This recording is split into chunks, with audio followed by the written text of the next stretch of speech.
আজকে আমার দর্শকদেরকে দেখাবো চিকেনের রেসিপি। চিকেন দিয়ে পকোড়া, ললিপপ এগুলো কীভাবে বানায় রেস্টুরেন্টে। আর আমরা চাইলে বাড়িতে বানাতে পারি। রেস্টুরেন্টে ওরা যে তেল ব্যবহার করে ওই তেলটা অনেক দিন হয়ে যায়, অল্প নোংরা টাইপ হয়ে যায়। ঠিক আছে, তো প্রথম চিকেনগুলো নিতে হবে। দেখুন চিকেনের সাথে আমি নিয়েছি যেটা ওই মুরগির ঠ্যাং, সেটাও নিয়েছি। এটা ভালোভাবে সাফ করতে হয়, একদম সুন্দর করে সাফ করতে হবে। হ্যাঁ, আর বিশেষ করে যেগুলা ফার্মের মুরগি ওইগুলোই ঠ্যাংগুলো ভালো হয় আর কি। আর লোকেলগুলো ওগুলো নোংরা জায়গা যায়, তো লোকেলগুলোর ঠ্যাং না নেওয়াটাই ভালো। এটা হলো চিকেনের মুরগির ঠ্যাং। আর চিকেনগুলো ছোটো ছোটো সাইজ করে নিছি, যেটা নাকি পকোড়া বানাই আর কি, চিকেন ললিপপ, চিকেন পকোড়া সেটা। তারপরে নিতে হবে কি,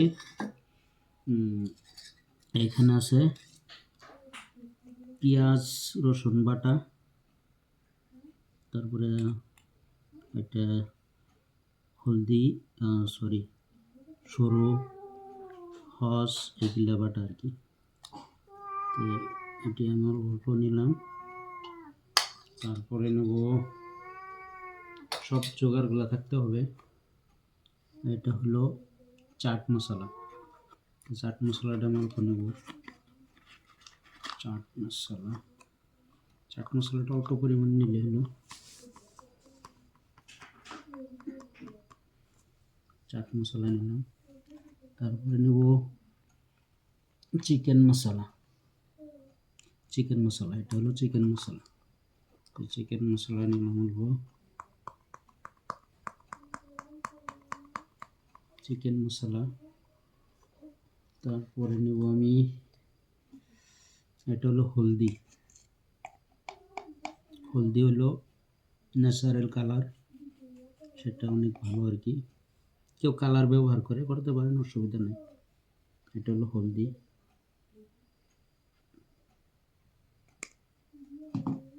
এটা হলো মরিচের গুঁড়া। তো সেটা যে যেরকম জাল খান সেই হিসাবে, এটা কিন্তু একদম বহুত জাল। এটার ভিতরে এই মরিচের ভিতরে আর কি, মরিচের ভিতরে যে দানা থাকে ওই দানাটা থাকে না, অনলি মরিচের যেটা শুকলা ওটা দিয়ে এটা বানানো হয়। এটা ঝাল বেশি, ওই হিসাবে আমি একটু কম করে নেব এটা। তারপরে নেব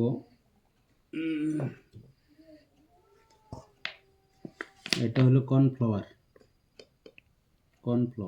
এটার সাথে ময়দাও মিক্স করা যায়, চাউলের গুঁড়ো মিক্স করা যায়, অসুবিধা নেই। তা আমি খালি কর্নফ্লাওয়ারই নিতেছি। এটা হলো কর্নফ্লাওয়ার।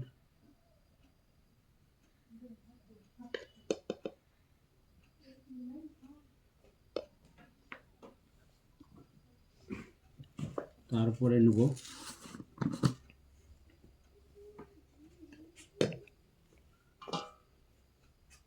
এটা হলো আজিনোমোটো। চিনির মতন দেখা যায়, লবণের মতন দেখা যায়। তো এটা তার মানে চাইনিজ সেরভিটে টেস্ট আনার মেন বস্তু হলো এটা। এটা হলো আজিনোমোটো, এটা দিলাম। তারপরে দিব সল্ট। এটা হলো সল্ট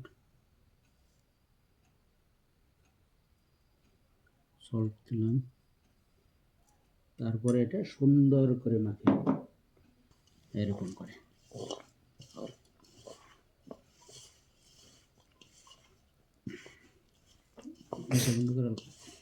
বন্ধ করে